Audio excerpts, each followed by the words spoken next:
Hello everyone, तड़का ज़िंदगी with विभोर में एक बार आप लोगों का फिर से स्वागत है। आज मैं आप लोगों के लिए कोल्ड सैंडविच की रेसिपी लेकर आई हूँ।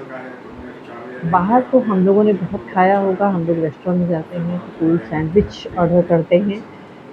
तो आज हम लोग उसको घर में बनाते हैं और घर में एंजॉय करते हैं। अपने हाथ से बनाकर आज कोल्ड सैंडविच खाते हैं।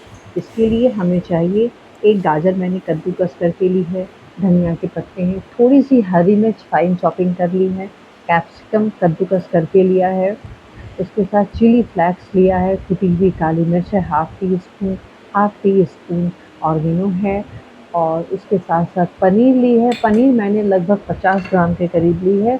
आप अगर चाहें तो पनीर की क्वांटिटी 100 ग्राम तक कर सकते हैं इसमें। उसके बाद पुदीना के पत्ते लिए हैं, हरी मिर्च है और अदरक है। हरी मिर्च वही है जो हम लोग जिसको फाइन चॉपिंग करके लेंगे। इस बात का ख़्याल रहे कि एकदम महीन चॉपिंग इसकी करनी है आपको। ये थोड़ी-सी दही मैंने ली है और ये कॉर्न है। 1 कटोरी के करीब मैंने कॉर्न लिया है, उसमें दही यूज़ कर रहे हैं। आप अगर आप उसे बनाकर रखना चाहते हैं तो उसमें आप दही का प्रयोग बिल्कुल भी नहीं करेंगे। कॉर्न को इसमें डाल दिया। कॉर्न को यूज़ करने से पहले बॉयल करना है। 1 मिनट के लिए आप इसे बॉयल करेंगे, उसके बाद उसे निकाल कर उसमें से ठंडे पानी में आप उसे डाल देंगे। उसके बाद जब उसका पानी रिंस हो जाएगा, तब आप उसे मिक्सर में चलाकर पीसेंगे उसे। बहुत फाइन पेस्ट नहीं तैयार करना है, थोड़ा-सा दरदरा होना चाहिए। इसमें पनीर भी मैंने डाल दी, सारी पनीर इसमें कट करके डाल देंगे, तो ये एक फाइन पेस्ट क्या दरदरा सा पेस्ट आपका तैयार होगा। इसे इसमें करके पीस देना है।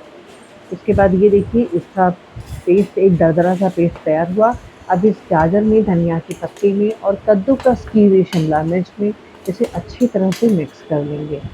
अगर आप इसमें चाहें तो खीरा भी यूज़ कर सकते हैं। खीरे को कद्दूकस करके उसे अच्छे से निचोड़ के उसका पानी आप पूरी तरह से निकाल लेंगे, तब आप उसे यूज़ करेंगे। ये देखिए इसमें दही मैं डाल रही हूँ, 2 टीस्पून के लगभग दही मैंने ली है। इसमें मैंने ऐड कर दिया इसे। अब इसे अच्छी तरह से मिक्स कर लेना है। इसमें नमक ऐड कर दिया। बस अब आपका मटेरियल तैयार हो गया। आप इससे अच्छी तरह से सैंडविच बना सकते हैं। इसे अच्छी तरह से मिक्स करने के बाद देखिए थोड़ी-सी प्याज़ मैंने स्किप की थी, प्याज़ डाल रही हूँ। अलग से बता रही हूँ कि अगर आप प्याज़ स्किप करना चाहें, आप स्किप भी कर सकते हैं। थोड़ी-सी प्याज़ इसमें ऐड कर दी। इसे अच्छी तरह से मिक्स कर लेना है। अगर आप खीरा डालना चाहें तो खीरा भी डाल सकते हैं, ककड़ी डालना चाहें तो ककड़ी को भी आप कद्दूकस करके अच्छी तरह से तब आप डालें। ये सैंडविच वाली मैंने ब्रेड ली है, ये देखिए, ये बड़े साइज़ेज़ की ब्रेड हैं। इसे आप यूज़ करें। सैंडविच बनाना हो तो आप इसी ब्रेड को यूज़ करें। घर में अगर बच्चों को देना है और बच्चों को लंच बॉक्स में देना है, आपके पास छोटी ब्रेड हो, आप उसमें भी बना सकते हैं। बट बड़ी सैंडविच वाली ब्रेड में बहुत अच्छे से आता है। इसे इस तरह से एजेज़ इसके काट के निकाल लिए जाएँगे। अगर आपको लगता है कि एजेज़ निकालने के बाद आप उसका यूज़ कैसे करेंगे, तो आप उसे ड्राई करके धूप में उसे सूखने के लिए रख दीजिए। उसके बाद उसे मिक्सर में पीस लीजिए, ब्रेड क्रम्ब्स बन के तैयार हो जाएँगे उसके। और अगर आप उसे नहीं निकालना चाहते हैं, तो आप इसको ऐसे भी यूज़ कर सकते हैं। मैंने यहाँ पर निकाल दिया है इसे। इसके साथ-साथ मैंने चटनी भी बनाई है। हरी चटनी है और इमली की चटनी है। इमली की मीठी चटनी है। ये चटनी मैं एक बार आप लोगों से रेसिपी शेयर कर चुकी हूँ। और ये हरी चटनी है, धनिया, पुदीना और लहसुन और हरी मिर्च की चटनी है। इसमें अगर आप लहसुन स्किप करना चाहें, तो आप स्किप कर सकते हैं। अगर आप चटनी का प्रयोग नहीं करना चाहते हैं, आप उसकी जगह पर आपको इंस्टेंट बनाना हो, तो आप उसमें सॉस का भी प्रयोग कर सकते हैं कि चिली सॉस का आपने प्रयोग कर लिया हरी चटनी की जगह पर और इमली की चटनी की जगह पर टोमेटो सॉस का प्रयोग कर लिया आपने।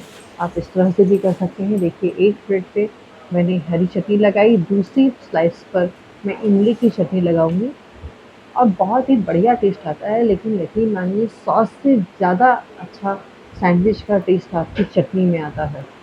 वैसे सॉस का अपना ही एक अलग टेस्ट है, लेकिन ये जो चटनी के साथ इसका टेस्ट आता है वो बहुत ही बढ़िया आता है। इस तरह से देखिए एक अच्छी सी थोड़ी थिक लेयर इस पे लगाना है और इसे अच्छी तरह से स्प्रेड करके प्रॉपरली आप फोक पे आप उसमें दबा-दबा के प्रेस करके चारों तरफ अच्छे से इसे सेट कर दीजिए। उसके बाद इस स्लाइस को उस पे रख सकते हैं। आप इसे इस तरह से भी तैयार कर सकते हैं कि अगर सुबह किसी को बना के देना है, तो आप मटेरियल भी सिर्फ़ तैयार करके रख सकते हैं और ये भी कर सकते हैं कि इस तरह से आपने बनाया और इसे इस तरह से लगाकर कट करके आप टिफ़िन में पैक करके रख दें और उसके बाद आप दूसरे दिन निकाल कर बच्चों को दे दें या खाने के लिए दे दें या लंच में पैक करके दे दें। ये हेल्दी रहेगा, लेकिन अगर बच्चों को दूसरे दिन देना है, तो उसे अच्छी तरह से श्योर हो लीजिए कि फ्रिज में अच्छी तरह से वो ठंडा हो गया है, तब उसके बाद दीजिए उसे। जब तक वो खाएँगे तब तक वो नॉर्मल टेम्परेचर पे आएगा। आप उसके लिए भी कर सकती हैं कि लंच बॉक्स में पैक करने के बाद आप उसे डीप फ्रीज़र में डाल दीजिए। सुबह उठा के फ्रीज़र में से निकाल के वैसे ही लंच बॉक्स दे दीजिए। जब तक उनके खाने का समय होगा तब तक वो नॉर्मल टेम्परेचर पे आ जाएगा। इन जनरल आप उसे बीच में से एक बार कट करते हैं। मैंने इसे 4 इसमें निकाला है। ये देखिए इस तरह से पीसेज़-पीसेज़ में मैंने निकाला है। इतनी बढ़िया बनकर तैयार हुई है, जितनी देखने में शानदार लग रही है, खाने में उतनी ही लाजवाब ये सैंडविच है। तो एक बार आप इस सैंडविच को ज़रूर ट्राई करें और प्लीज़ आप लोगों से रिक्वेस्ट है, अगर आप मेरे चैनल पर नए हैं, तो प्लीज़ मेरे चैनल को सब्सक्राइब ज़रूर कीजिएगा। 1 मिनट अभी थैंक रुक यू, जाइए फिर ज़रा। मिलते हैं। बाय-बाय।